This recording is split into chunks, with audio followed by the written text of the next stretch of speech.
Tu as une ambition, tu as un rêve, tu as un projet que tu as envie de réaliser mais tu n'arrives pas à te bouger pour le concrétiser, que ce soit pour la création d'une entreprise, que ce soit pour changer de boulot ou alors simplement pour organiser, je sais pas moi, un tour du monde en sac à dos.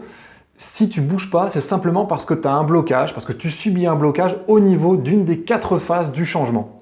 Et donc, on va voir ensemble aujourd'hui ces 4 phases de manière à ce que tu puisses toi identifier où se situe ton propre frein à toi. Il n'est pas normal dans la majorité des cas qu'une personne qui a envie d'un changement n'arrive pas à se bouger pour le concrétiser. C'est inévitablement qu'il y a un blocage sous-jacent. Alors premièrement, il faut savoir que ton idée, il faut qu'elle soit claire. C'est comme quand tu pars en vacances et tu ne sais pas exactement où tu veux aller, ça va être très difficile pour toi de préparer ton sac à dos, de préparer tes démarches administratives, d'acheter ton vol, etc. Et bien c'est pareil pour un changement. Il faut que tu saches clairement ce que tu as envie et à quoi va ressembler en fait la réalisation de ton changement. Si ce n'est pas clair pour toi, il faut que tu passes plus de temps à y réfléchir, il faut que tu confrontes tes premières idées, en tout cas tes premières bribes d'idées à des amis, à des gens qui sont éventuellement dans le domaine ou pas, pour commencer à l'éclaircir. Il faut que tu puisses le poser à l'écrit clairement et que ce soit aussi clair pour toi que pour les autres. Si ce n'est pas le cas, tu auras peut-être intérêt à faire des expériences complémentaires dans ta vie pour définir un petit peu mieux ce que tu as envie et aussi ce dont tu n'as pas envie. Deuxièmement, une fois que l'idée elle est claire, il faut que la stratégie, que le chemin pour y arriver soit également clair. C'est-à-dire il faut que tu puisses savoir quelles actions tu dois poser, à quel endroit, à quel moment et comment est-ce qu'elles vont s'ordonnancer chronologiquement.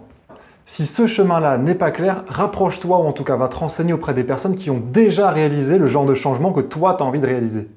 Tu as internet, tu as des blogs, tu as plein de bouquins qui existent.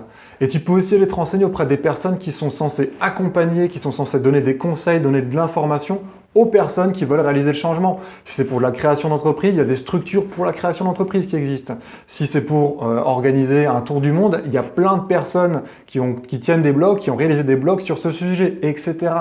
Troisièmement, il faut que tu te sentes capable, il faut que tu te sentes compétent pour pouvoir atteindre le changement et pour pouvoir réaliser le chemin que tu auras défini avant.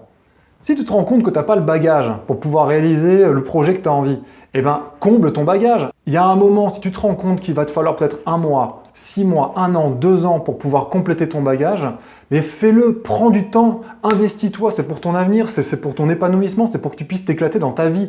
Je rencontre trop de personnes qui ont plein d'idées et qui mettent jamais rien en action. C'est dommage, ils perdent tellement de temps dans leur vie. Après, il se peut aussi que tu aies identifié que tu avais le bon bagage, mais tu n'as toujours pas confiance en toi pour te lancer. Si c'est le cas, il y a plein de choses que tu peux faire d'un point de vue de développement personnel à la maison, entre les bouquins, les blogs, les formations en ligne, les séminaires, les vidéos sur YouTube, etc. Mais si tu vois que ça prend trop de temps, sincèrement, fais-toi accompagner.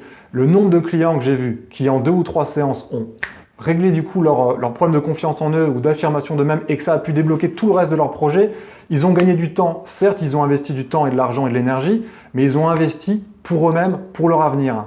Le dernier point, le 4e point, c'est la volonté. C'est avoir la volonté, avoir vraiment l'envie de réaliser le changement. Et bien, le problème, c'est que dans la majorité des cas, il y a une partie de toi qui veut réaliser le projet et il y a une partie de toi qui ne veut pas réaliser le projet. C'est assez difficile à comprendre, mais pourtant c'est vrai.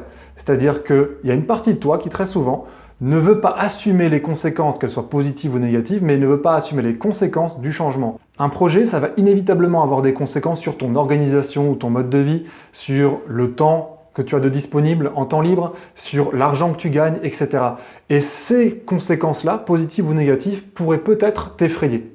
C'est ce qu'on appelle un conflit intérieur et je consacrerai certainement une vidéo entièrement là-dessus tellement le sujet est complexe. Voilà, tu connais maintenant les 4 phases du changement et les 4 phases sur lesquelles éventuellement il peut y avoir un blocage à ton niveau. On a tous un formidable potentiel, alors je t'invite vraiment à identifier quel est le frein qui t'empêche de le déployer.